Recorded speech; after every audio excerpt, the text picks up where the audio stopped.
You've always been told that awakening was the end of the journey, that once you saw through the illusion, you were free. But what if that very freedom is the final snare? What if the moment you believe you've escaped the false world is the moment it tightens its grip?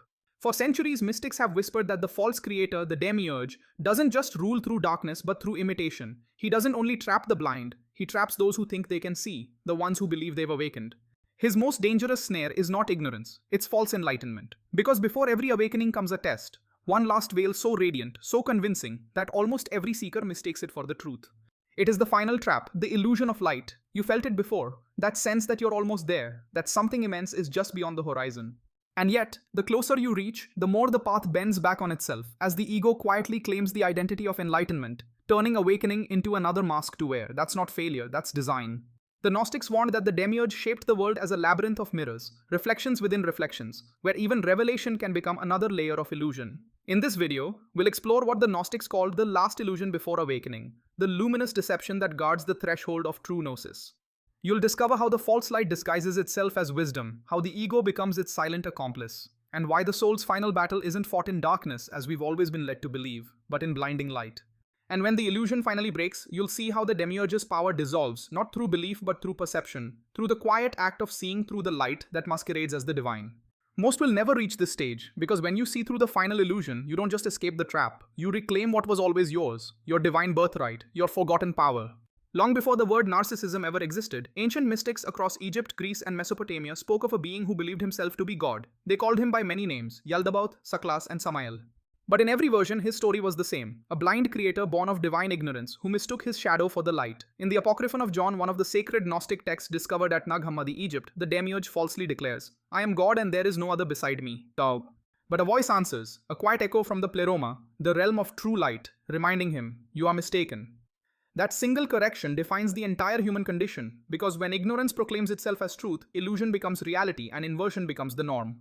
The Gnostics saw existence as a fracture, the divine spark of consciousness trapped in a false cosmos built by an arrogant artisan who copied the higher worlds without understanding their essence. To them, this material realm was not evil in the moral sense but counterfeit, a simulation of divinity that keeps souls asleep through imitation. Every form of light here, they warned, casts a shadow. Even wisdom, if mirrored imperfectly, becomes deception. But here lies the deeper truth most miss. The Demog doesn't rule by force, he rules by agreement, the belief in the architecture of his vast web of perception. He convinces the soul to believe the copy is the original, that imitation is creation, that your reflection is reality, that your outer world is separate, and that you are the effect, not the cause. And in that acceptance, the trap is sealed. In later centuries, religious authorities called it heresy, the idea that the world itself could be an illusion. And yet, even Jesus hinted at this truth when he said, "The kingdom of God is within you." Yet fragments survived in alchemical texts, hermetic treatises, and even the whispers of mystics like Meister Eckhart and Jacob Boehme, each hinting that true awakening requires seeing through not just the dark, but also the dazzling. Because as they said, the devil's finest trick is convincing the world he doesn't exist, and his second is convincing the awakened that they're already free. The final trap the Gnostics warned of is not merely material, it's metaphysical. It's the mind's last attachment to false light, the ego's hunger to claim enlightenment rather than dissolve into it. In their cosmology, even the heavens were layered veils, arcanic realms of beauty and brilliance designed to delay the soul's return to the source. Each level more radiant than the last, each one whispering you've made it. But those who truly awaken knew the real light cannot be seen, only remembered. And when remembrance dawns, illusion doesn't merely end. You realize you were the one weaving it all along. The Demiurge doesn't create darkness to keep you trapped. He creates imitation light. Because no one willingly kneels before shadow, but they'll worship what looks like truth. Every illusion he builds is made of reflections. Reflections of love, of wisdom, of peace, but never the true essence itself. Think of a mirror. It shows you form, movement, brilliance, yet contains nothing. That is how this false world functions, radiant yet hollow. And the more it glitters, the more it distracts from what's real. But his real trick, the final illusion, is subtler than any heaven or creed. It is the illusion of awakening itself, the feeling that you've arrived. That you now stand above those still lost in the dream. This is how the false light feeds the ego. It turns enlightenment into hierarchy and superiority into a substitute for truth, the ego dressed in the garments of the divine. The Gnostics described this trap as the counterfeit spirit, an inner force that mimics the divine spark but feeds on pride, superiority, and attachment to identity. It whispers you are special, and belief in that whisper becomes the ego's final disguise. But the true divine spark doesn't claim specialness, it dissolves it. This is how the Demiurge hides in the psyche, not as a tyrant but as self-importance, as the subtle need to be right, to be seen, to be chosen. You could meditate for years, fast, chant, or quote scriptures. Yet if you still cling to the image of being enlightened, you're orbiting the same illusion. The trap doesn't come as ignorance alone, it can also appear as spiritual bypassing, where the ego clings to love and light while avoiding the shadow. But here's the deeper paradox. You can't escape illusion by fighting it, because resistance feeds it. The illusion itself thrives on polarity. Good versus evil, light versus dark, even the awakened and the asleep. Each opposition generates energy, each conviction strengthens the grid. The moment you define yourself against illusion, you remain part of it. So the Gnostics did something radical. They stopped resisting and stepped outside the illusion entirely, observing every flicker of false light until its spell broke. They called this noesis, not belief, not knowledge, but direct seeing. Seeing without the filter of the egoic mind's judgment. And when you see clearly, the false light loses its power, because the demiurge cannot imitate what has no image. He can only reflect, not emanate. He can only echo, not be. This is why awakening often feels like loss, because what's dying is everything bound to the false light, the masks, the comfort, the shimmering illusions. The paradox is that the final trap isn't dark at all. It's beautiful, and that beauty is what tricks so many souls. But beneath that beauty lies something constant, a stillness that cannot be copied. The Gnostics said the true light has no opposite, no shadow, no reflection. It is not seen, it sees. And when that awareness awakens within you, even the illusion of awakening dissolves. You begin to see that awakening was never something to reach. It was what was watching all along.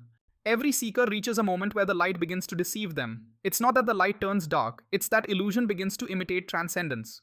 And this is where the demiurge's design is most perfect. The closer you move toward freedom, the more subtle the chains become. The Gnostics understood this and called it the counterfeit heaven, a place of bliss, radiance, and revelation that still exists within the boundaries of illusion.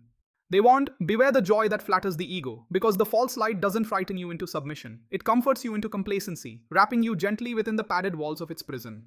Think of all the ways this shows up: the feeling of superiority over those still asleep, the obsession with being seen as spiritual, the endless pursuit of validation from external sources as proof that you are enlightened. Each of these is bait in the same trap, a glittering cage made of meaning.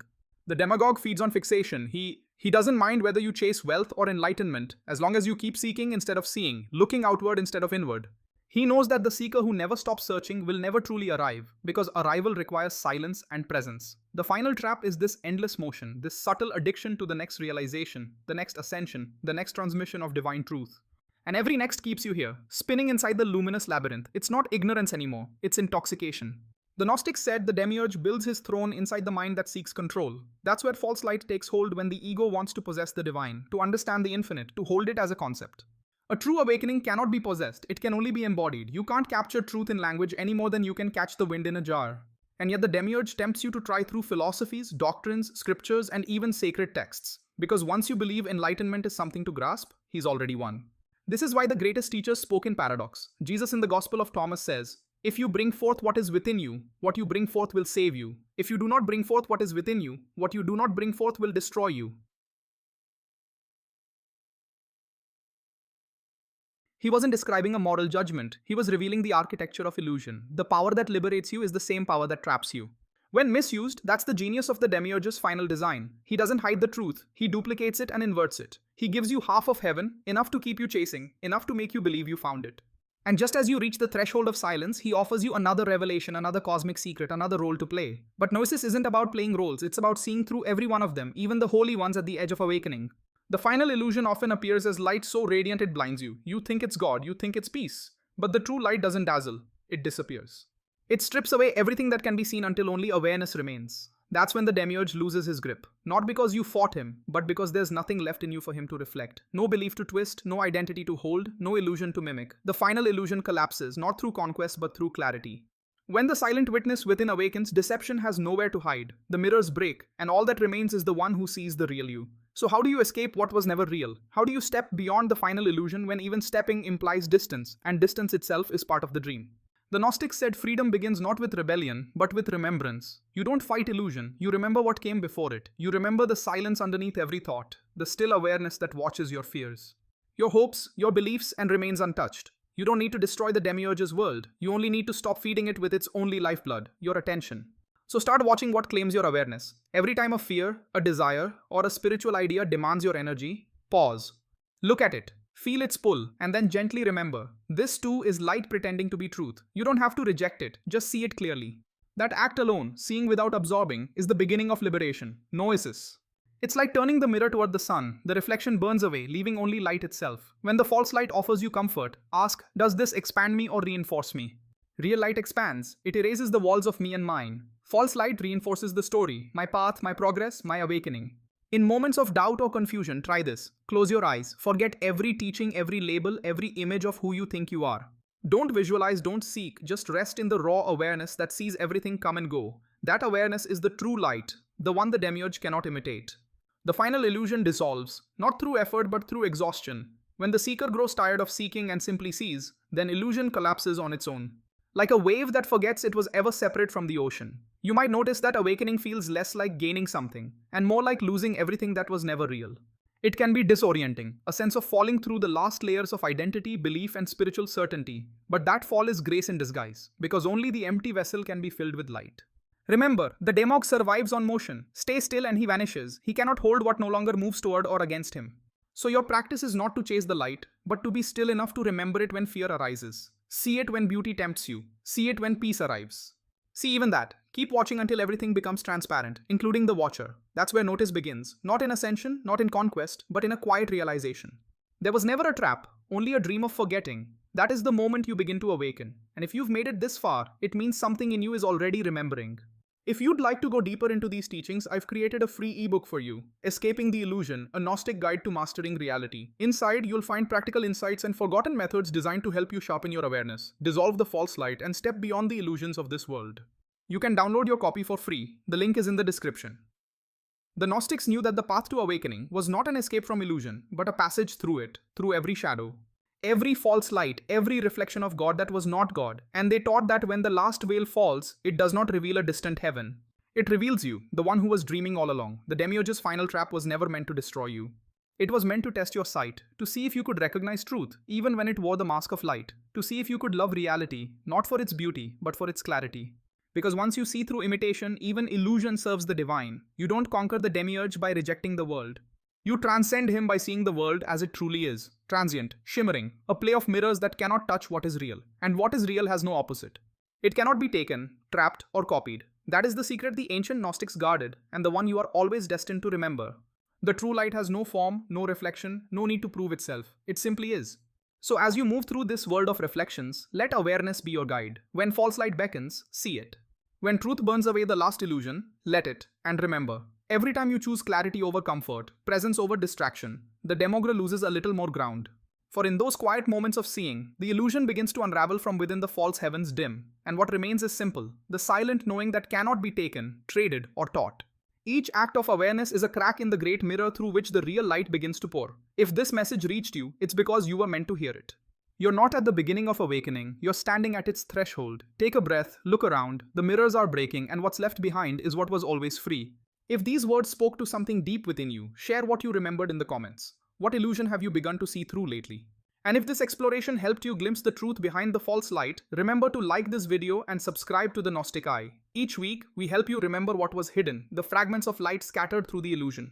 And together we gather those fragments piece by piece until the pattern of truth begins to reappear. Because awakening isn't a destination, it's a continual act of remembering who you've always been. The deeper you remember, the quieter everything becomes. You start to see that nothing new is gained, only what is false falls away. And in that stillness, what remains is not the seeker, but the source itself watching through your eyes. That's who you really are.